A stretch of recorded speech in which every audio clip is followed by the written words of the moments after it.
विजय कोरे, इतर सर्व उपस्थित मान्यवर आणि माझ्या जमलेल्या सर्व मराठी बांधवांनो, भगिनींनो आणि मातांनो,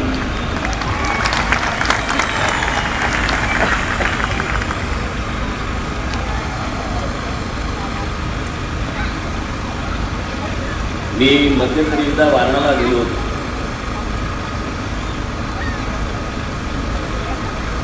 इतकी वर्ष काकासाहेबांबद्दल इतकं ऐकलं होतं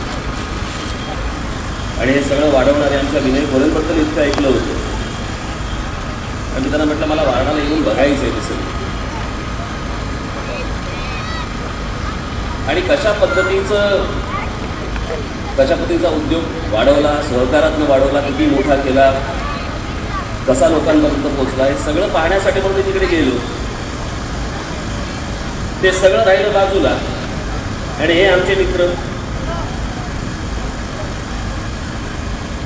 आमच्या मीडियातले मित्र सगळे कशाला आला, काय काम होतं? रात्री दोघे जण पन्हाळ्यावर काय करत होतात? आता पन्हाळ्यावर आम्ही दोघे काही करू शकतो का? तर आमच्या बरोबर इतके लोक होते बरोबर, पण मी तो संपूर्ण प्रकल्प पाहिला, सगळ्या गोष्टी पाहिल्या. त्याच्यानंतर मी एके दिवशी मी विनयरावांना भेटलं. पण विनयराव एवढा मोठा हे मोठं प्रॉडक्ट, वारणासारखं इतकं वर्ष, इतकं जुनं, पण म्हटलं मला असं वाटतं की त्याचा लोगो आपण चांगला केला पाहिजे. त्यांनी मला लगेच सांगितलं की करा. मग मी आमचे मित्र आहेत विलास साळुंखे, त्यांना सांगितलं, म्हटलं असं असं आहे, उत्तम म्हटलं की लोगो केला पाहिजे.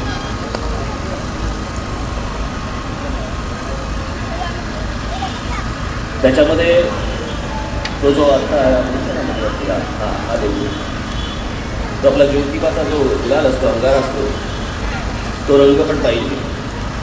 आणि मग त्याच्याबद्दल हा सगळा लोगो केला. और मैं हिंदी चैनल से अपने सगळे मित्रांना सांगणार आहे, म्हटलं आज इस लोगों के बारे में बोलूंगा, उन लोगों के बारे में नहीं बोलूंगा.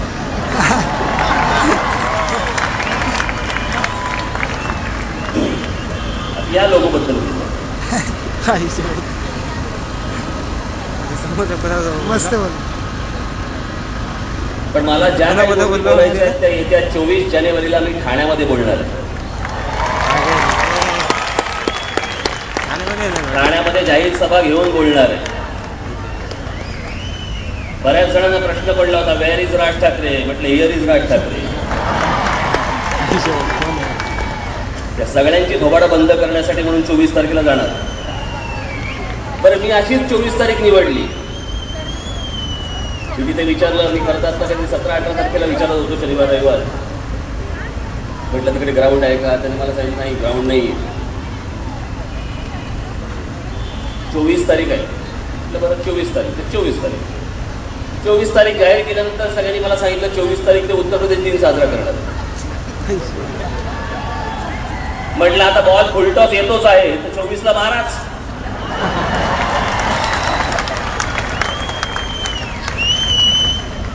ज्या काय मला सगळ्या गोष्टी बोलायच्या त्यांनी 24 तारखेला बोलीन. हे काही त्याचं व्यासपीठ नाही. आज विनय कोरेंनी संपूर्ण कोल्हापूर इथे शिवतीर्थावरती अवतरलं.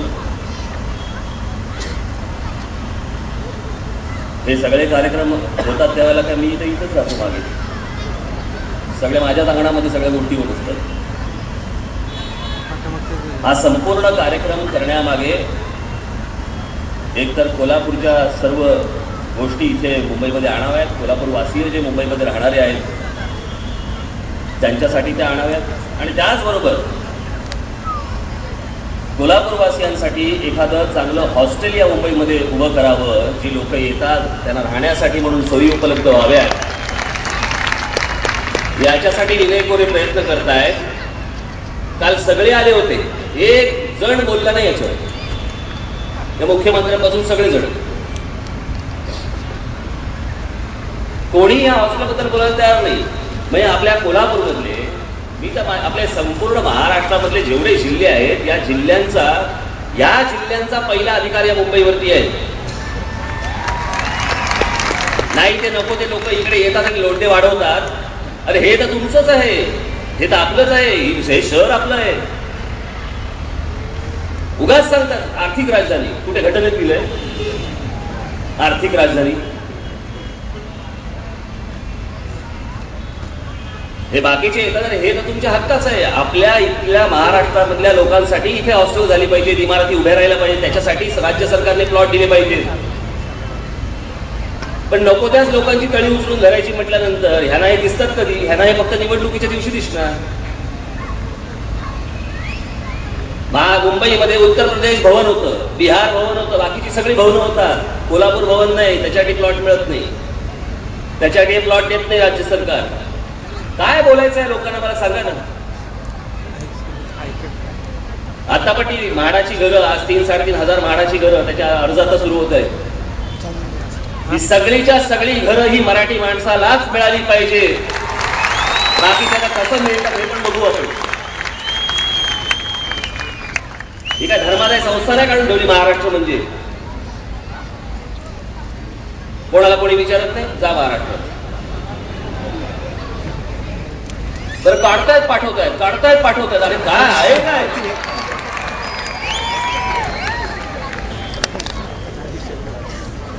आता या सगळ्या गोष्टी आपण बघू 24 तारखेला. या सगळ्या गोष्टींचा समाचार घेईन. उर्वरित सगळ्या गोष्टी राहिल्या होत्या बोलायच्या, याही आपल्याशी मनमोकळेपणाने बोलील ठाण्यामध्ये. पण आज विनय रावतने आज ज्या गोष्टी इथे उभ्या केलेल्या आहेत, खरंच मी त्यांना धन्यवाद देईन. आज प्रत्येक जिल्ह्याचं अस्तित्व या मुंबईमध्ये अशाच पद्धतीने अवतरलं गेलं पाहिजे, ही माझी आपल्या सर्वांकडनं अपेक्षा आहे. हे एकदाच करून विनयराव भागणार नाही, हे दरवर्षी आपल्याला करावं लागेल. आणि दरवर्षी आपण इथे शिवतीर्थावरती करावं अशी एक आपल्याला सगळ्यांना विनंती करतो. आपल्याला सर्वांना, जे आपले सर्व सहकारी आहेत, या सर्व सहकाऱ्यांना शुभेच्छा देतो आणि माझे 2 शब्द संपवतो. जय हिंद, जय महाराष्ट्र.